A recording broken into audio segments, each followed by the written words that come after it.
আসসালামু আলাইকুম রহমতুল্লাহ। আসলে হচ্ছে যে কি, আমরা যে মাঝে মধ্যে বলি কেন আমাদের ট্যুরিস্ট জোনগুলো আমাদের জন্য বন্ধ করে দেওয়া হয়।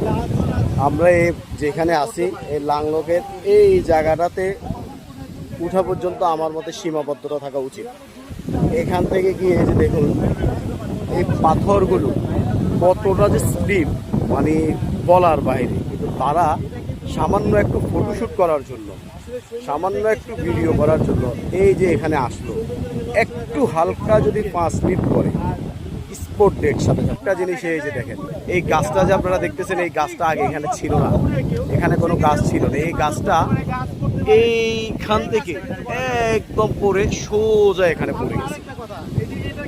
বারবারই বুঝুন, একটা গাছ এই উপর থেকে একদম পড়ে একদম এখানে সোজা দাঁড়ায় গেছে।